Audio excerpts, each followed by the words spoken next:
Oke, Pak Dikat. Gimana? Tes. Kedengeran? Kedengeran, Oke, Pak Iwan. Oke. Oke, action. Ya, oke. Selamat pagi, Sobat Pari. Kita jumpa lagi di acara sharing season.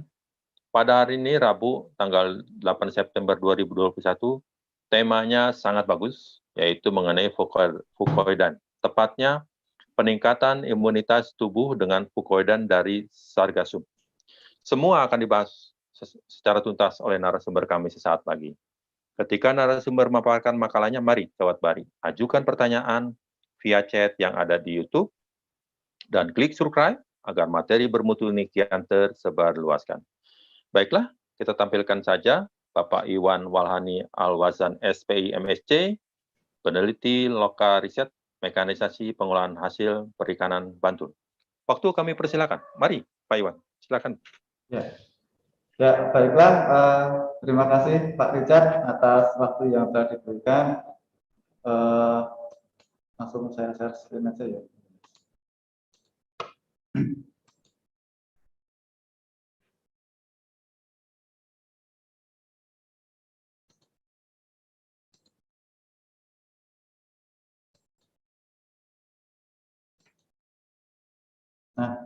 Baiklah. Assalamualaikum warahmatullahi wabarakatuh. Waalaikumsalam. Selamat pagi rekan-rekan semua. Semoga kita semua dalam kondisi yang sehat walafiat, tidak kurang suatu apapun. Amin, amin ya rabbal alamin. Nah, baiklah, di sini saya diberikan tugas oleh Pak Richard untuk menyampaikan suatu topik, yaitu peningkatan imunitas tubuh dengan fukoidan dari Sargassum. Nah, kalau diingat-ingat sebenarnya mungkin topik ini sudah pernah dibahas dulu ya, kalau nggak salah sama Mbak Elia Sinurat dari Biotek. Jadi di sini sifatnya saya ya kita sambil merefresh kembali ya. Nah, dulu saya juga sebenarnya pernah melakukan suatu studi juga mengenai fukoidan pada imunitas. Nah, tapi dulu itu saya melakukannya pada ikan, dan kebetulan kok topik pagi ini yang diberikan kepada saya adalah imunitas secara umum. Jadi nanti ini saya cuplik sedikit-sedikit begitu. Kira-kira yang mungkin nyambung yang mana itu udah nanti, makanya kalau misalkan ada kesalahan atau kekurangan mohon dikoreksi ya. Nah, baiklah. Saat ini kita telah memasuki bulan September ya. Kalau orang Jawa bilang itu bulan yang ada berbernya itu berarti musim penghujan ya. Nah, ini berarti kalau September itu kita sudah memasuki musim pancaroba, atau mungkin di beberapa tempat sudah ada yang hujan mungkin ya. Nah, musim pancaroba ini biasanya ditandai dengan berubahnya arah angin, kemudian amplitude suhu harian itu juga cukup tinggi. Jadi kadang-kadang kalau siang itu panasnya terik sekali, terus kemudian tiba-tiba menjadi mendung, terus kalau malam menjadi dingin sekali. Nah, kondisi-kondisi yang seperti ini sering kali membuat kita menjadi rentan, jadi mudah sakit, terus batuk, pilek, flu, kadang juga radang tenggorokan seperti itu, dan yang lain-lain.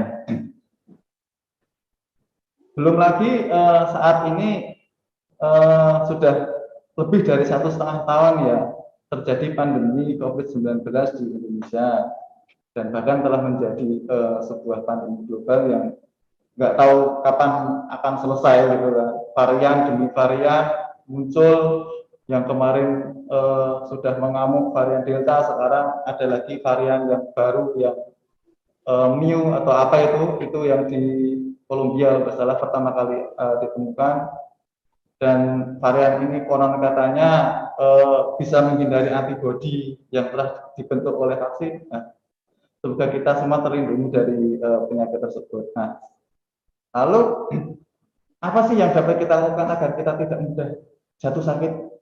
Nah, salah satunya yaitu dengan meningkatkan imunitas tubuh kita. Nah, apalagi nih topik mengenai imunitas itu sendiri akhir-akhir ini kan banyak sekali dibicarakan ya, menjadi topik hangat di mana-mana. Contoh saja kalau misalnya kita sedang melihat TV ini, ada yang membahas tentang herd immunity. Nah, herd immunity itu adalah kekebalan kelompok. Ya, itu memang berkaitan sih dengan penanganan pandemi saat ini memang. Nah, jadi sebenarnya imunitas tubuh itu apa sih? Imunitas tubuh itu adalah sistem imun atau sistem daya tahan tubuh terhadap serangan substansi asing yang terpapar ke tubuh kita. Nah, substansi asing itu bisa berasal dari luar atau eksogen, dan bisa juga berasal dari dalam tubuh kita atau endogen. Loh, kok substansi asing kok dalam tubuh? Nah, ternyata di dalam tubuh kita itu ada sel-sel yang mengalami kematian, kemudian ada juga yang berubah bentuk dan berubah fungsi. Nah, sel-sel tersebut itu harus dieliminir, harus dienyahkan dari tubuh agar tidak mengganggu sel-sel sehat yang lain. Misalkan nih, sel yang berubah bentuk atau fungsi ini kita dibiarkan saja oleh tubuh, oleh sistem imun, maka bukan tidak mungkin menjadi atau berkembang menjadi tumor atau kanker seperti itu. Nah kalau substansi asing yang dari luar itu jelas ada virus, terus kemudian ada bakteri, kemudian ada jamur, ada parasit, bahkan debu itu juga termasuk substansi asing. Jadi kadang kan ada ya kalau kita tuh wah saya kok alergi debu ya, saya jadi bersin-bersin terus. Nah itu sebenarnya adalah salah satu respon imun dari tubuh untuk mengeluarkan substansi asing tersebut dari dalam tubuh itu. Jadi bagaimana tubuh itu mengenyahkan, mengeliminir substansi asing yang dari luar tersebut agar tidak mengganggu fungsi tubuh seperti itu. Nah, selanjutnya sel-sel tubuh yang bertugas dalam sistem imun ini adalah sel darah putih atau leukosit.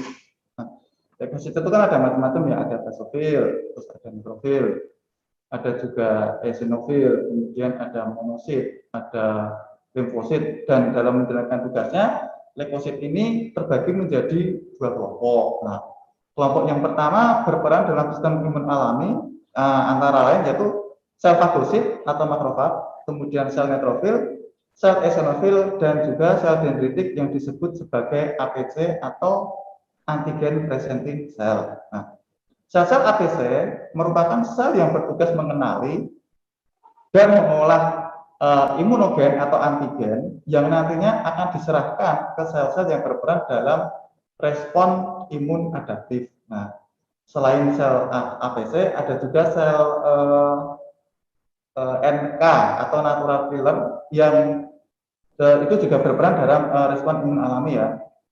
Nah, apabila sistem imun alami ini dapat bertahan ketika terjadi serangan dari patogen atau imunogen atau antigen tersebut, maka tubuh tidak akan menderita sakit. Sebaliknya jika tidak bisa bertahan, otomatis tubuh akan menjadi sakit gitu ya, atau terinfeksi. Nah, lalu bagaimana sih cara kita meningkatkan imunitas tubuh ini? Ternyata caranya ada beberapa dan mungkin lumayan mudah juga ya sebenarnya ya. Yang pertama yaitu olahraga yang teratur, kemudian diimbangi dengan makan makanan yang dengan gizi yang seimbang. Jadi makan itu ternyata tidak asal kenyang ya, harus sesuai dengan umur misalkan.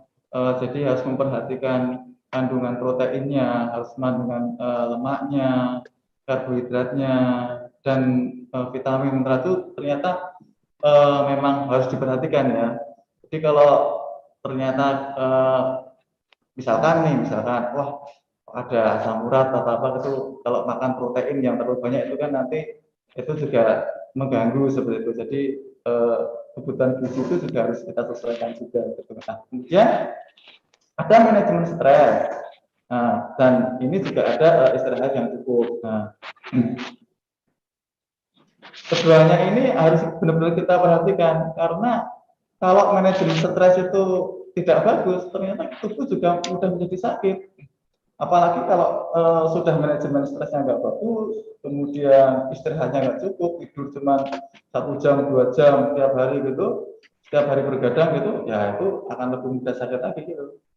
Nah, ini untuk cara yang lainnya untuk meningkatkan imunitas itu yaitu mengkonsumsi suplemen jika memang dibutuhkan. Nah, salah satu suplemen itu yaitu adalah fukoidan. Nah, fukoidan ini merupakan polisakarida yang sebagian besar tersusun oleh rantai fukosa dan gugus sulfat. Nah, oleh sebab itu polisakarida ini sering juga disebut dengan polisakarida sulfat. Nah, polisakarida ini merupakan salah satu komponen penyusun dari dinding sel pada alga coklat.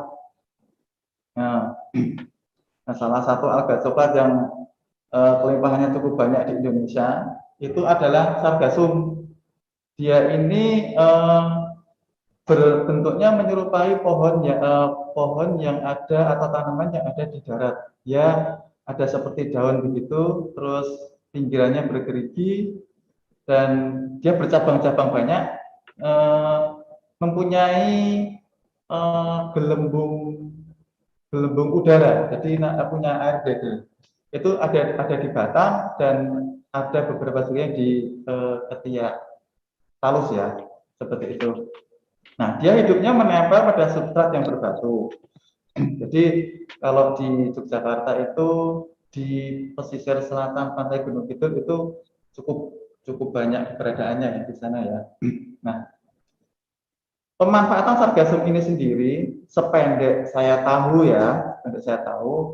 ini masih sebatas dimanfaatkan sebagai pakan ternak dan pupuk saja. Nah, ini sebenarnya kan sangat sayang sekali. Nah, padahal alga ini kan merupakan salah satu sumber potensial dari fukoidan. Nah, sesuai dengan arahan MKP pada Roadmap Riset 2022-2024 yang ketiga, yaitu ikan sebagai sumber biofarmasi. Ya, meskipun alga ini sebenarnya bukan ikan ya, tapi kan masuk dalam sumber daya perikanan ya. Itu saya kira sangat cocok untuk diteliti dan dikembangkan lebih lanjut lagi agar bisa dimanfaatkan secara optimal dan dapat dikomersialkan sebagai sumber biofarmasi. Nah, lalu bagaimana cara kita mendapatkan fukoidan dari sargasum ini? Ya tentu saja kita harus mengekstraknya. Metode ekstraksi yang digunakan yaitu metode ekstraksi asam dengan menggunakan asam klorida. Nah, caranya yaitu sargasum yang telah dikeringkan itu kita cacah kecil-kecil hingga berukuran ya kurang lebih setengah kali setengah sentimeter. Kemudian kita rendam pada larutan asam klorida dengan konsentrasi tertentu dan lama waktu tertentu. Nah, kemudian setelah kita rendam, kita saring. Lalu hasil saringannya ini kita pekatkan menggunakan rotavapor. Nah, setelah kita pekatkan, maka selanjutnya akan kita endapkan dengan menggunakan etanol dingin. Nah, setelah kita endapkan dengan etanol dingin ini, maka kita harus memisahkan antara endapannya dengan pelarutnya, yaitu dengan cara mensentrifusnya. Dengan cara mensentrifusnya. Setelah kita pisahkan, ini nanti akan ada dua bagian yang larutnya kita buang, kemudian yang endapannya ini kita larutkan kembali menggunakan aquades secukupnya, lalu ditambahkan lagi asam klorida hingga pH-nya menjadi 2. Nah, setelah ditambahkan setelah pH-nya menjadi 2, lalu kita tambahkan garam kalsium klorida atau CaCl2 pada konsentrasi tertentu, kemudian kita sentrifus kembali. Nah, setelah kita sentrifus seperti itu, endapan kita buang, kali ini endapannya yang kita buang, kemudian cairan atau supernatanya itu kita endapkan kembali menggunakan etanol dingin. Nah, setelah kita endapkan, kemudian kita pisahkan lagi dengan menggunakan sentrifuge. Kita sentrifugasi lagi. Nah, setelah sampai sini, kemudian nanti kali ini pelarutnya yang kita buang, sehingga endapannya yang kita ambil. Nah, tadi endapan yang kita peroleh tadi, kemudian kita larutkan dengan Aquades. Nah, setelah proses ekstraksi ini, kemudian hasilnya akan kita buat dalam sediaan serbuk dengan cara di freeze dryer atau dengan pengeringan suhu dingin. Nah, kalau kita simak tadi proses ekstraksinya itu diendapkan, dilarutkan, dilarutkan berkali-kali seperti itu, kok sepertinya rumit gitu ya. Rumit dan panjang dan cukup lama. Sangat berbeda sekali ketika kita membandingkan dengan ekstraksi teh yang cukup kita memberikan air panas gitu, kita seduh dengan air panas, lalu kita bisa menikmati kandungan-kandungan bioaktif yang ada dalam teh, lalu langsung kita minum seperti itu. Nah, selanjutnya dari studi yang pernah saya lakukan, perbandingan hasil uji FTIR antara Fukui dan Fukus vesiculosa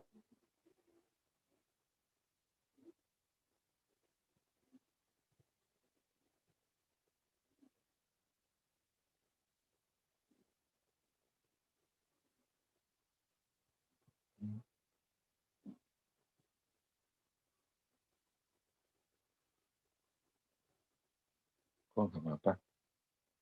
Ya, sabar sebentar. Aduh.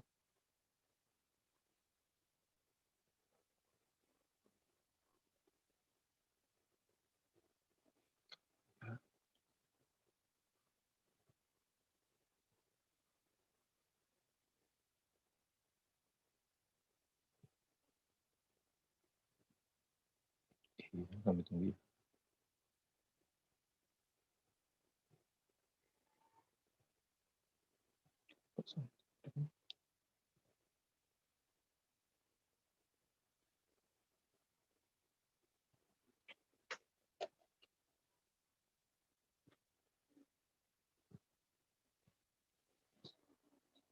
Mari.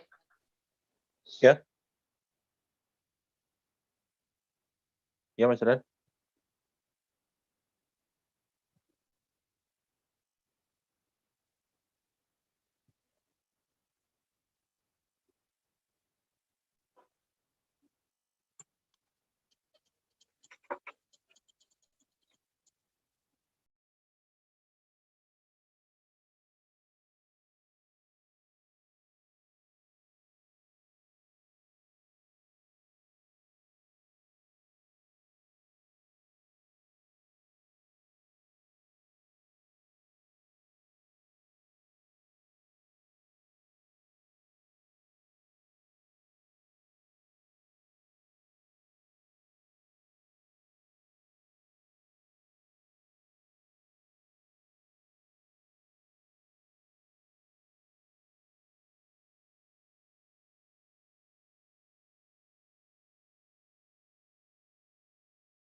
Tes.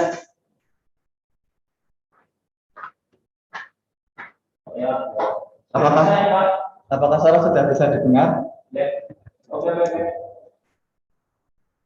Oke ya, baiklah. Maaf tadi ada gangguan teknis, mati listrik ya. Baik, saya lanjutkan. Mohon maaf, siap dulu ya.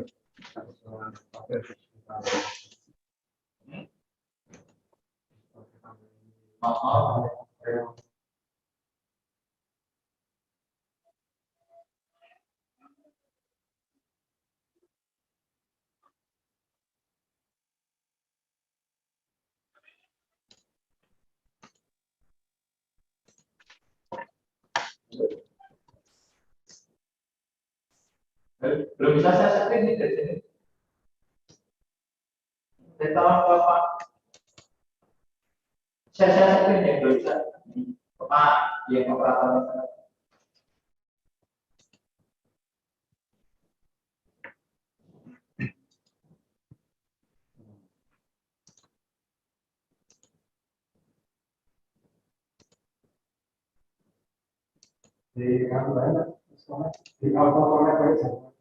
Baik, mohon maaf tadi ada sedikit gangguan teknis. Ternyata listrik di kantor padam sehingga koneksi ya terputus seperti itu.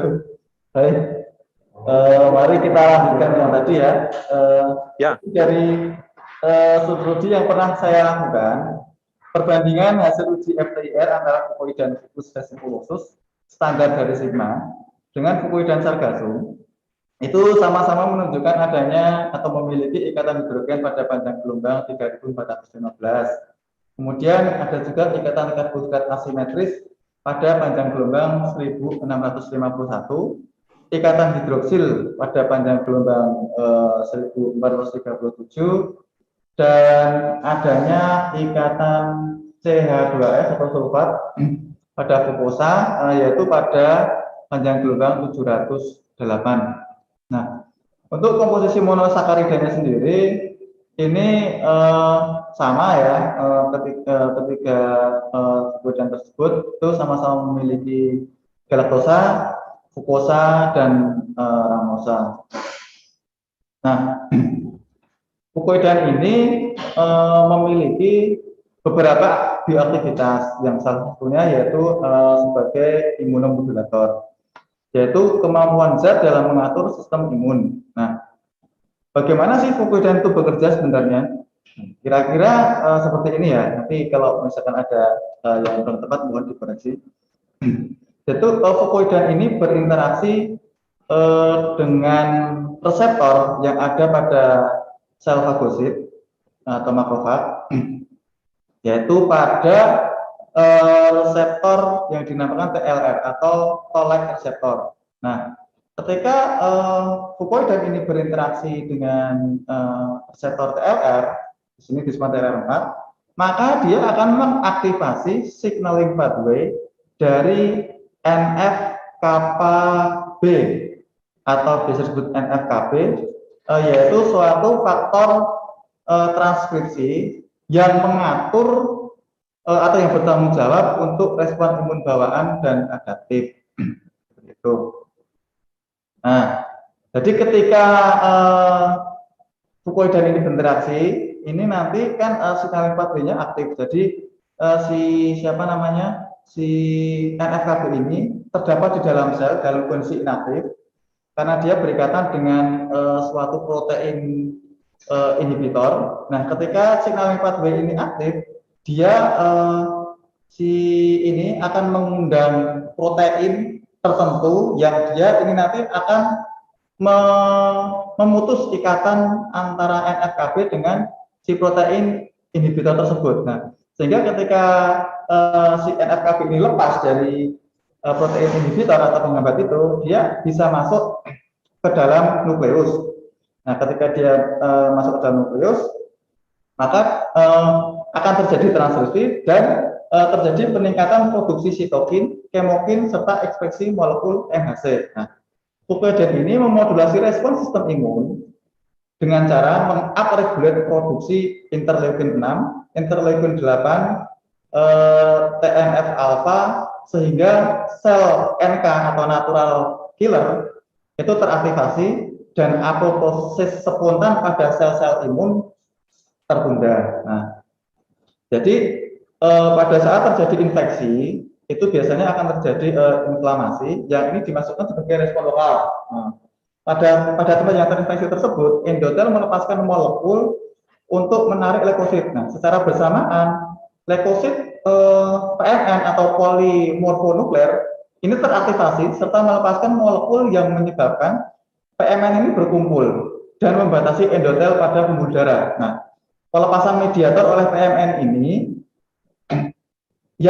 ini bertanggung jawab atas kardinal inflamasi lokal yang berupa vasodilatasi dan hiperermi setempat, serta peningkatan permeabilitas mikrovaskuler yang mengakibatkan edema pada daerah yang terinfeksi. Jadi misalkan ada daerah yang terinfeksi, itu biasanya kan kalau orang Jawa bilang itu abuh ya, atau bengkak seperti itu. Nah, ini sebenarnya adalah merupakan suatu reaksi inflamasi atau reaksi respon sistem imun dari tubuh kita sendiri. Itu. Nah, proses inflamasi lokal yang primitif namun efektif ini sangat teratur dalam berbagai level, ya, terutama melalui produksi sitokin oleh sel fagosit tadi atau makrofag.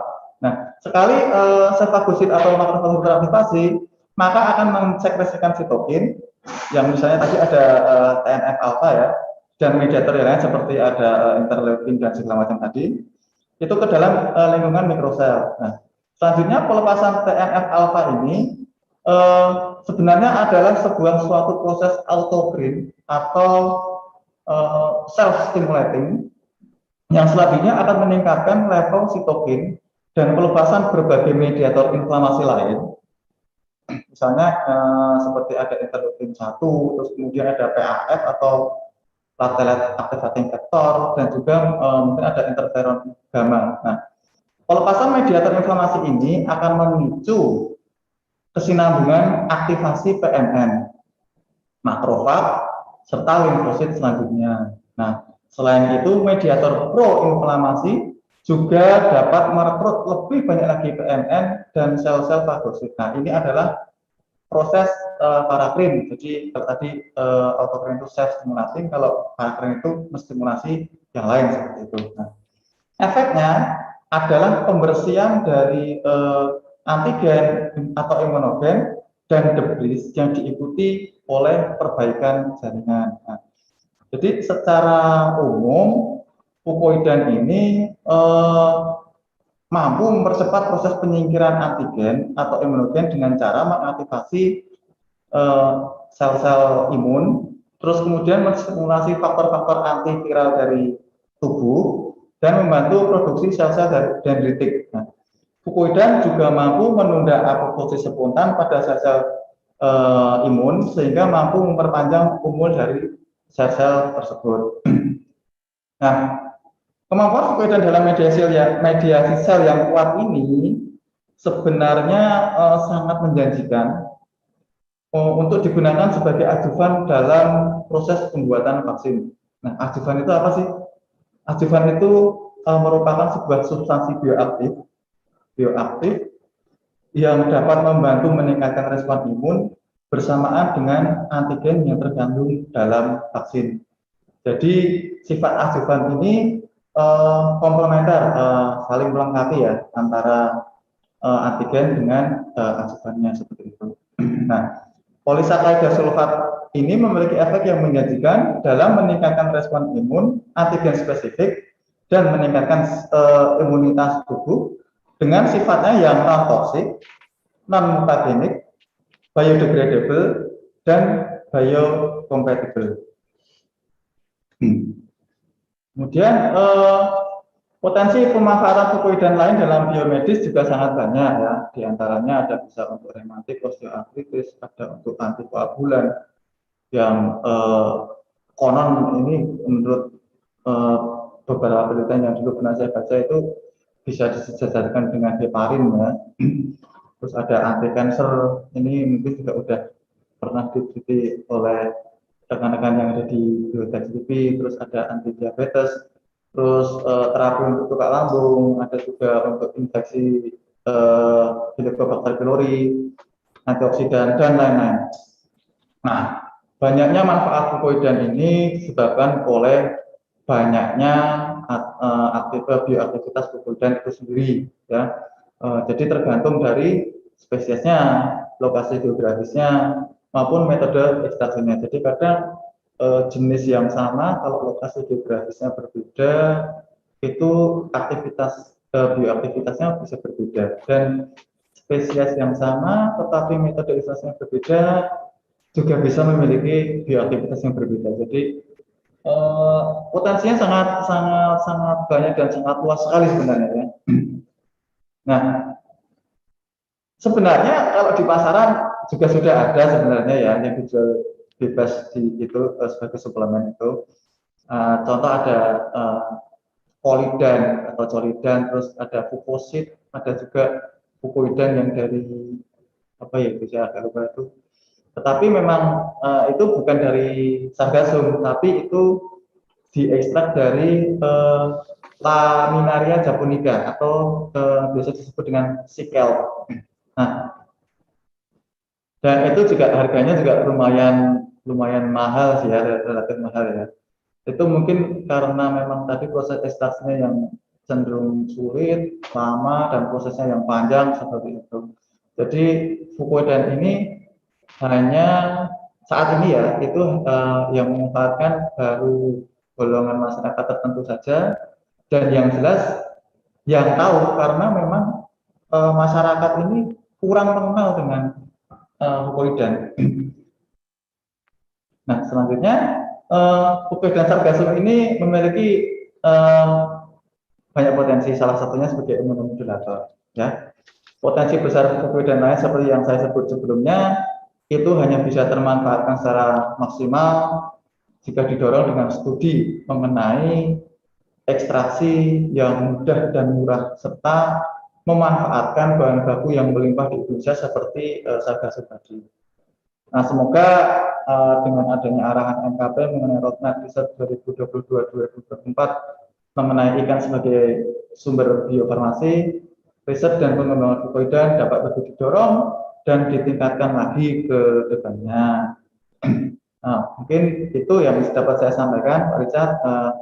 Terima kasih rekan-rekan atas perhatiannya. Mohon maaf jika dalam penyampaian ada kesalahan, dan maaf tadi sempat ada gangguan teknis, dan juga mohon koreksinya jika ada yang kurang tepat seperti itu. Wabillahi taufiq wal hidayah. Wassalamualaikum warahmatullahi wabarakatuh. Monggo Pak Richard, waktu ke tempat saya kembalikan. Terima kasih. Ya, Pak Iwan dengar suara saya, Pak Iwan? Ya Pak. Dengar ya suara saya ya? Ya Pak. Ya, Pak Iwan, ini kan katakan kandungan rumput laut ini setelah diolah bermanfaat untuk kesehatan tubuh, untuk terus berhubungan dengan kekebalan imunitas, terutama yang penyakit COVID-19. Tolong penjelasan Pak Iwan. Silakan. Oh ya, baik. Jadi terima kasih Pak Richard atas pertanyaannya. Fucoidan untuk COVID-19 sebenarnya sudah ada studinya dari kalau nggak salah Profesor Hong kalau nggak salah tahun 2020. Nah itu kalau nggak salah ada, saya lupa. Tapi memang ada, dan itu dia bisa itu tapi sifatnya sebagai decoy atau sebagai umpan. Jadi ketika si virus itu akan menginfeksi sel, tapi ternyata yang dia tempeli itu bukan sel kita, tetapi yang ditempel itu adalah fucoidannya seperti itu. Jadi si virus tersebut tidak jadi menginfeksi sel tubuh kita, tetapi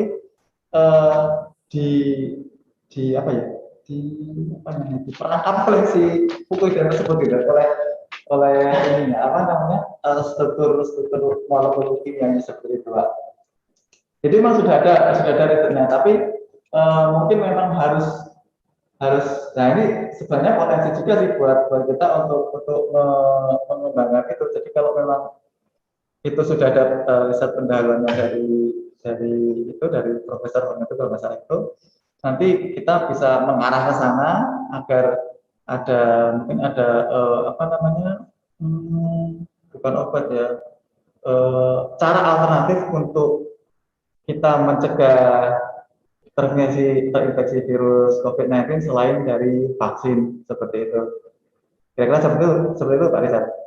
Baik, ini Pak Iwan, ada pertanyaan dari Mas Juno. Apakah pembuatan fukoidan dan sargasum ini bisa dilakukan pada industri skala rumah tangga atau UMKM? Silakan Pak. Oh ya, seperti yang saya kemukakan di awal, bahwa proses pembuatannya cukup panjang dan rumit, dan ya kalau bisa dibilang memang ya tidak mudah. Tetapi kalau memang mau diterapkan di UMKM sebenarnya bisa, hanya saja ya mungkin mahal, bahan-bahan yang dibutuhkan mahal, jadi tidak yang murah. Jadi untuk proses ekstraksinya untuk mendapatkan itu juga tidak murah seperti itu. Tapi kalau memang mau, sebenarnya bisa juga kalau untuk UMKM. Terlebih saat ini yang menggarap fukoidan ini baru perusahaan farmasi besar seperti kayak Soho, terus ada Daily Life dari mana, Amerika atau mana itu. Terus ada juga dari Jordan, itu dari mana? Tapi atau mana, saya agak lupa. Itu biasanya memang masih perusahaan besar. Sementara kalau yang imunomodulator yang lain itu mungkin dari UMKM sudah ada yang bisa menggarapnya. Mungkin karena teknik ekstraksinya yang cenderung lebih mudah ya. Karena kalau fukoidan ini kan masih agak sulit seperti itu. Dan itu juga menjadi PR kita juga sebenarnya, PR kita dari Kementerian Kelautan Perikanan untuk bisa mengembangkan bagaimana proses ekstraksi ini mudah, murah, dan dapat diadopsi oleh UMKM, sehingga ketika ada hal seperti ini langsung ya bisa, dan prosesnya mudah seperti ini. Nah, seperti itu kira-kira. Ini seperti Pak Rizal. Baik, Pak, mohon penjelasan. Fukoidan dapat diaplikasikan sebagai bahan untuk neosetrikal, kosmetik, dan pewangi. Mohon penjelasan, Pak. Oh ya, ini memang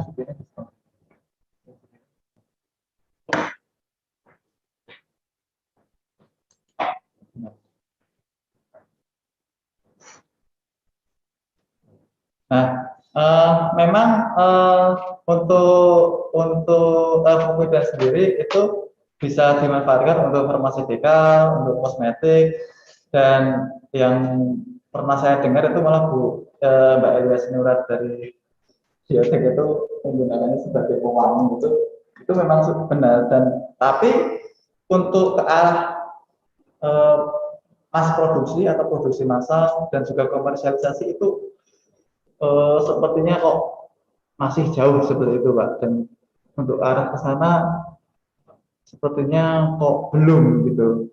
Tapi memang manfaat tersebut memang iya, memang benar adanya, memang bisa kita ini dari program bisa ya. Ya sudah Pak, bisa. Nah, ini panjang umurnya, ada pertanyaan dari Ibu Eli Sunirat, Pak. Iya. Menurut Bapak, bagaimana mekanisme fukoidan sebagai imunostimulan gugus aktif site dari fukoidan, yang mana yang paling berperan dan bagaimana cara pembuktiannya? Silakan Pak. Nah, kalau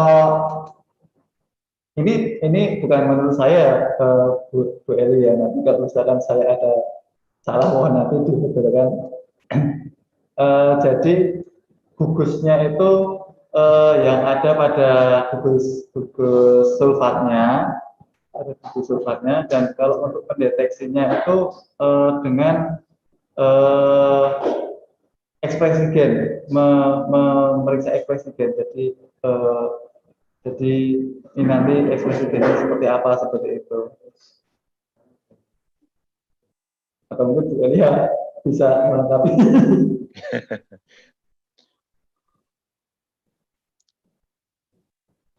Baik, Ya, Pak, kita lanjutkan ya. Ya, Pak. Kita lanjutkan. Pak, ini Pak, ada pertanyaan dari Pak Lufti ini. Ini apakah fukoidan yang diekstrak dari rumput laut ini bisa langsung dikapsulkan dan dikonsumsi langsung? Mohon penjelasannya, Pak. Bisa sih. Jadi ketika sudah ini kan ditepungkan gitu, bisa langsung dikapsulkan. Jadi langsung bisa dikonsumsi. Bisa. Tapi ya alangkah baiknya memang misalkan ada uji-uji apa namanya, uji-uji untuk mengetahui kemurniannya, apakah masih ada bahan dari pengekstrak yang tersisa, ya, untuk memastikan dari sisi keamanan pangan gitu, itu akan lebih baik lagi. Jadi nggak langsung terus dikonsumsi, tapi nanti kalau sudah mengalami uji-uji itu baru bisa dikonsumsi seperti itu. Baik, kita lanjutkan ya, Pak Iwan ya. Ya, Pak. Ini fukoidan dapat menghambat pertumbuhan dan mengurangi ukuran tumor, menghambat perkembangan dan difusi sel tumor melalui peningkatan aktivitas imunomodulator. Mohon penjelasannya, Pak. Ya. Nah, jadi fukoidan dapat menghambat pertumbuhan dari sel tumor itu, jadi melalui tadi kan ada produksi TNF alpha ya, tadi itu kan tumor necrosis factor itu. Jadi itu nanti ada prosesnya tersendiri di situ, dan nanti melalui itulah nanti si tumor itu akan dikikis pelan-pelan seperti itu. Jadi itu nanti ada prosesnya tersendiri, itu detailnya saya kurang memahami ya, Pak ya. Tapi memang itu dari situ seperti itu. Baik, Pak Win, kita lanjutkan ya. Ya, boleh. Pak Iwan, ini ada pertanyaan dari Theodora Linggaryati. Apa pertimbangan Bapak menggunakan HCl dalam ekstraksi fukoidan, dan apakah terdapat pengaruh jika ITOH yang digunakan dalam ekstraksi tidak dingin? Mohon penjelasan, Pak. Alasan menggunakan asam klorida itu karena salah satu metode yang telah teruji ya, sudah dibuktikan di beberapa riset, dan memang itu yang efektif seperti itu. Sebenarnya ada asam lain yang mungkin bisa, tetapi untuk proses pengikatan polisakaridanya itu mungkin kurang optimal seperti itu. Dan bahkan kalau pernah saya baca itu, dengan menggunakan air yang dipanaskan atau air panas seperti teh itu juga bisa, cuman efektivitas dari bagaimana si polisakarida itu jadi terikat atau terlarut dalam pelarut itu paling efektif itu dengan menggunakan asam klorida. Nah, untuk proses pengendapannya, kenapa kok harus dingin, itu agar pengendapannya terjadi secara optimal. Tidak dingin sebenarnya juga tidak apa-apa, tetapi nanti ketika tidak dingin itu proses pengendapannya itu jadi terjadi endapannya yang ada di bawah wadah itu. Untuk mengendapnya itu lumayan memakan waktu yang cukup lama, jadi reaksi mengendapnya itu agak lama. Tapi kalau itu ETOH atau etanolnya itu dingin, itu lebih cepat seperti itu. Jadi lebih ke efisiensi waktunya saja sih sebenarnya ya, seperti itu. Jadi kalau misalkan tidak dingin juga tidak apa, kalau misalkan memang tidak mau dingin, tapi kalau yang optimal itu memang yang dingin seperti itu. Gitu Pak Rizal. Baik, Masih ada lagi. Bapak nulis mengatakan ini Pak, pohon penjelasannya Pak. Fukoidan merupakan polisakarida yang sebagian besar tersusun oleh rantai fukosa dan gugus sulfat, oleh sebab itu sering disebut juga dengan polisakarida sulfat. Mohon penjelasan Pak, polisakarida sulfatnya Pak. Silakan. Oh ya, jadi fukoidan ini sebagian besar Mas. Jadi pada molekul kimianya atau komposisi kimianya itu dia tersusun oleh rantai fukosa. Fukosa itu adalah salah satu monosakarida yang tadi saya sebutkan di presentasi tadi, kan ada komposisi monosakarida yang terkandung dalam fukoidan. Nah itu dia menyambung gitu, banyak gitu, menyerupai backbone, dan itu dia mempunyai rantai-rantai, ada rantai sulfatnya, jadi ada rantai sulfatnya di situ. Nah oleh sebab itu dia disebutnya kan polisakarida sulfat, karena rantai utamanya itu dari fukosa, kemudian rantai cabangnya itu ada sulfatnya. Nah, di situ juga ada nanti ada monosakarida yang lain, seperti tadi ada galaktosa, ada ramosa, ada juga yang memiliki apa tadi? Ramosa udah ya, disebut itu lah. Jadi itu disebut polisakarida sulfat itu karena memang dia rantai utamanya itu dari fukosa yang tersusun sambung menyambung begitu, lalu cabang-cabangnya itu adalah sulfat seperti itu. Yang sulfat itu juga bentuknya juga bukan yang sulfat tapi ada yang bentuknya gugus sulfat, ada yang sulfat yang dalam bentuk berkaitan dengan molekul lain, seperti itu, macam-macam. Itu tergantung dari tadi spesiesnya, tergantung dari mana spesies itu diperoleh, dan juga tergantung dari metode ekstraksi yang dipergunakan. Begitu Pak Rizal. Bapak juga mengatakan bahwa Fucoida sargassum itu diperoleh dengan metode ekstrak. Tolong jelaskan Pak, metode ekstrak, terus bagaimana pemisahan alginatnya, pengendapan, dan HCI-nya Pak. Silakan. Gimana Pak? Mohon diulangi. Fucoidan sargassum itu diperoleh dengan mengekstrak Pak. Ya. Dengan ada metodenya, terus ada pemisahan alginat, pengendapan, dan HCI. Mohon penjelasannya Pak. Jelaskan itunya. Dengan HCl ya Pak ya maksudnya ya? Iya, silakan. Oh, ya. Jadi memang polisakarida yang diikat pada saat ekstraksi itu tidak hanya fukoidan, tetapi ada juga di situ alginatnya. Jadi ketika waktu proses ekstraksi itu yang ketika kita menambahkan garam CaCl2 itu atau kalsium klorida itu adalah fungsinya untuk memisahkan antara fukoidan dengan alginatnya. Nah, nanti itu yang mengendap di situ itu alginatnya. Kemudian yang terlarut atau supernatanya yang dalam bentuk cairan itu fukoidan yang terikat dalam asam seperti itu. Nah, untuk itu yang diambil kan yang waktu proses ketiga tadi itu yang diambil kan bukan endapannya lagi, tetapi cairannya. Baru dari cairannya itu, dari larutannya itu kita endapkan lagi menggunakan etanol dingin. Lalu setelah itu baru endapannya itulah yang kita ambil. Nah, endapannya itulah yang fukoidan seperti itu. Itu fukoidan yang telah dipisahkan. Nah, seperti itu Pak. Baik. Pak, dikatakan juga pemurniannya dilakukan dengan ion exchange, kromatografi, dan dialisis. Mohon penjelasan Pak. Oh ya.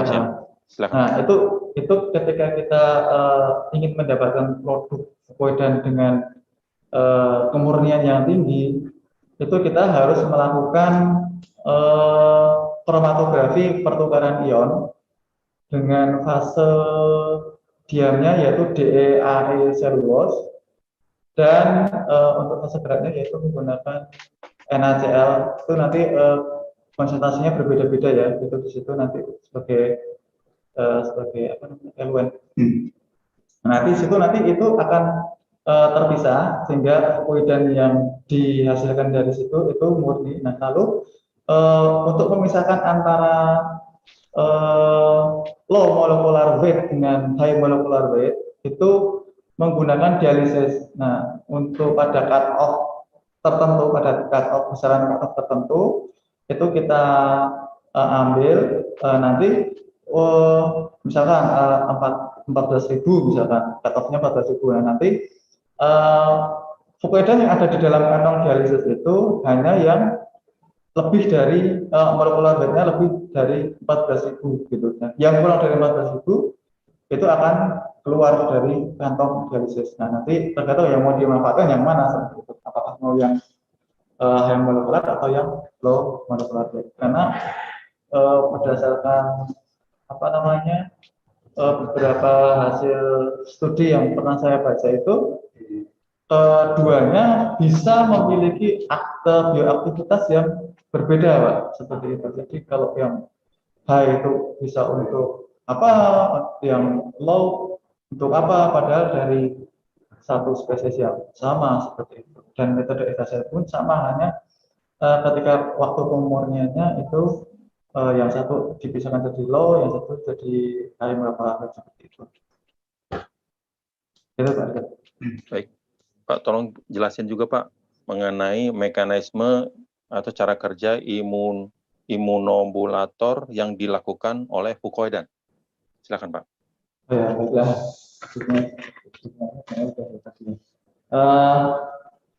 Jadi fukoidan ini akan berinteraksi dengan yang namanya TLR.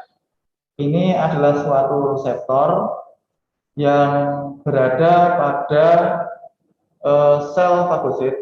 Nah, kemudian ketika fukoidan ini berinteraksi dengan reseptor ini, kemudian akan mengaktifasi signaling pathway untuk NF-kappa B atau NF-KB tadi, sehingga dia akan menjadi dalam kondisi aktif.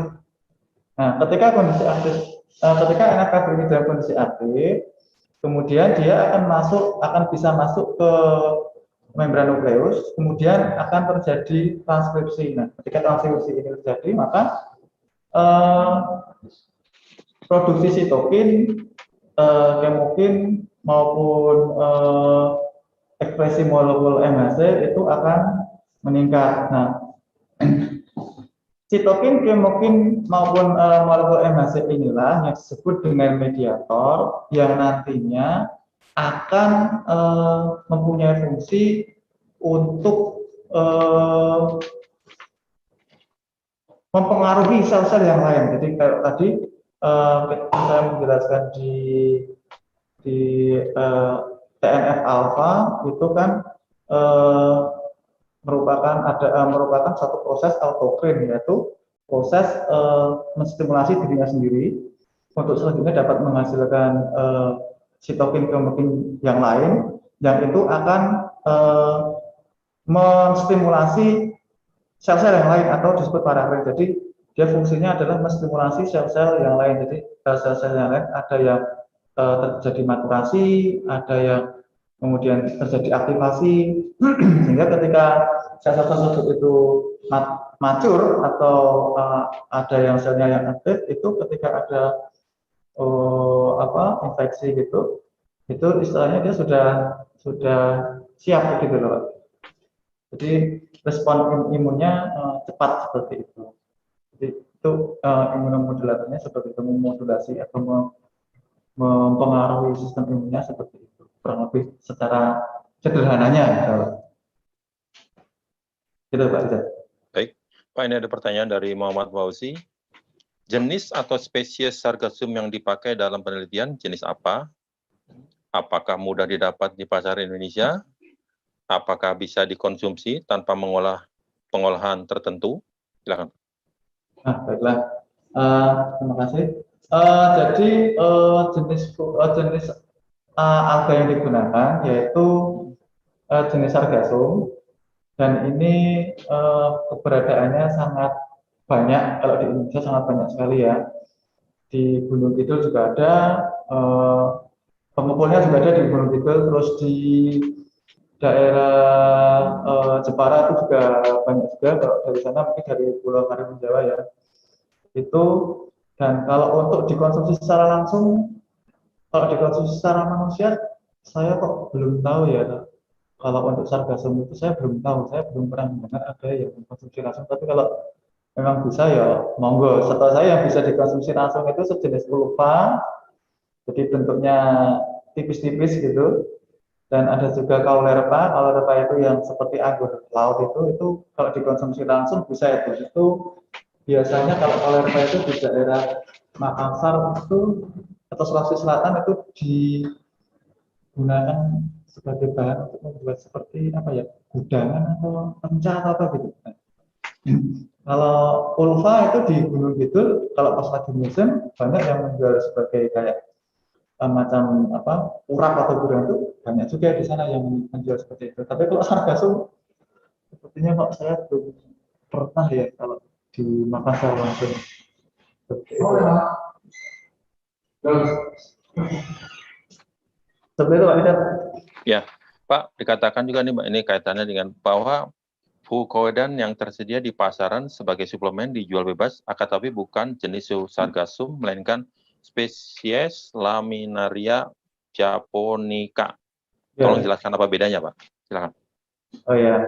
Nah, jadi seperti yang sudah saya kemukakan tadi, bahwa perbedaan dari spesies itu dapat menyebabkan terjadinya perbedaan dalam bioaktivitas juga. Nah, tadi kalau yang seperti colidan itu yang sudah saya tahu itu dari apa ya, saya lupa, itu dia spesifik untuk mengobati tukak lambung. Jadi dia untuk membantu terapi pada tukak lambung. Nah, seperti itu. Nah, terus tadi yang di gambar yang di presentasi saya tadi itu ada juga yang dari daily life, itu dia digunakan sebagai antioksidan. Nah, itu sudah beda lagi kan. Padahal mungkin itu asalnya juga sama dari Laminaria japonica juga. Tapi karena kan beda proses ekstraksinya mungkin, itu makanya aktivitasnya bisa berbeda. Nah, demikian pula dengan sargassum dan yang Laminaria tadi. Ketika dengan Laminaria yang kita peroleh ada aktivitas seperti itu, seperti yang itu. Nah, mungkin kalau dengan fucoidan mungkin sama, tetapi berhubung itu adalah banyak kemelimpahannya di Indonesia, jadi mungkin kita bisa menekan dari sisi harga bahan baku seperti itu. Jadi karena melimpah, jadi bahan bakunya cenderung lebih murah gitu daripada Laminaria japonica. Kalau Laminaria japonica itu kan setahu saya itu adanya di dekat perairan Pasifik, kalau tidak salah ya, di dekat perairan Jepang ya. Japonica itu Jepang ya, benar. Seperti itu Pak. Baik, Pak, ini ada lagi pertanyaan Pak. Ini kayaknya ini dari Tejo Sumadi.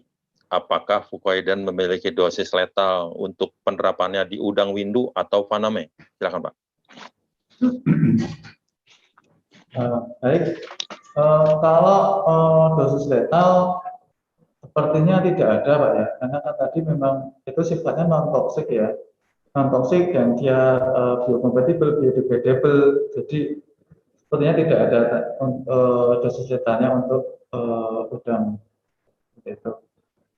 Cuman memang sebaiknya dosisnya juga harus disesuaikan dengan kebutuhannya dia gitu. Jadi ya sekali lagi, sesuatu yang banyak itu juga kalau tidak misalkan efek buruknya tidak ada, ya berarti itu tidak efektif dalam hal pembiayaan seperti itu. Karena kan tadi kan harganya memang mahal ya, kemudian itu ya ketika kita membutuhkannya banyak meskipun itu tidak berefek buruk, tapi kan secara ekonomis jadi boros seperti itu, uangnya kan yang dikeluarkan harus banyak. Saya kira meskipun dosis vitalnya tidak ada, penggunaan dosis yang sesuai itu tetap harus kita perhatikan, menimbang dari segi ekonominya seperti itu. Gitu Pak Richard.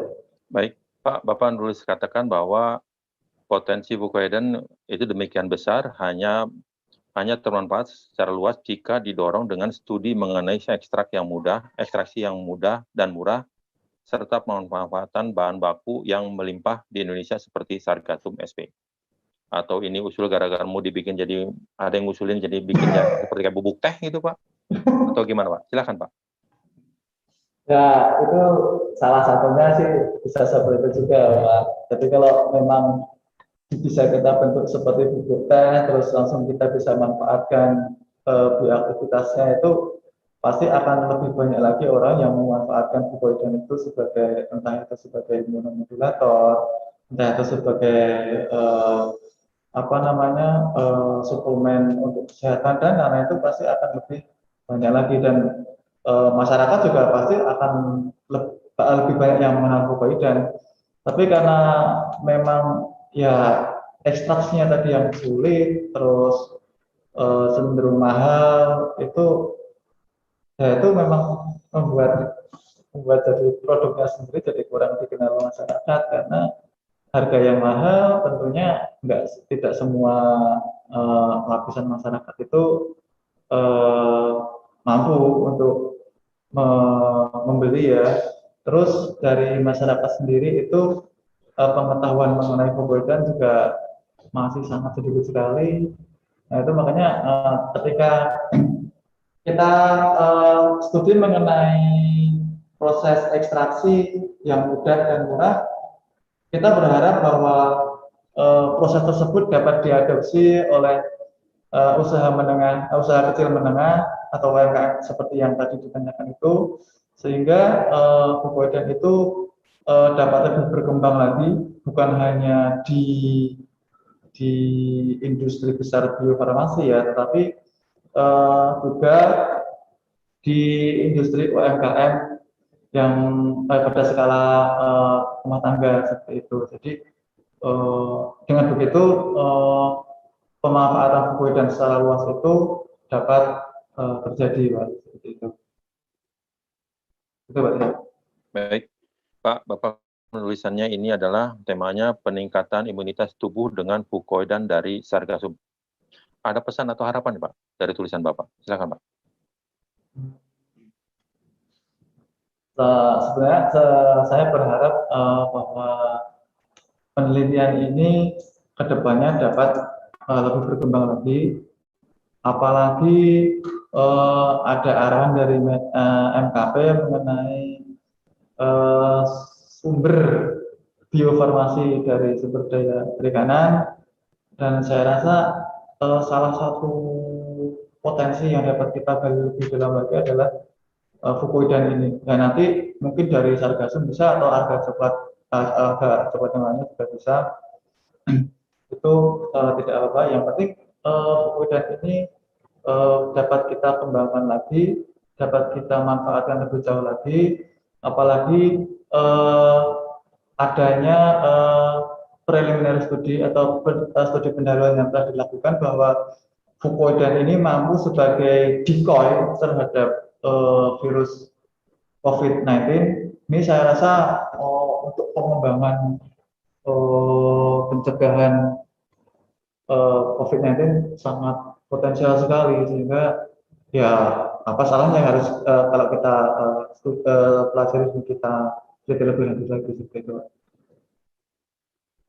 Itu Pak Richard, harapan saya seperti itu. Terima kasih Bapak Iwan Wahlani Alwasan, SPI MSc, peneliti Lokariset Mekanisasi Pengolahan Hasil Perikanan Bantul, atas penjelasannya yang luar biasa.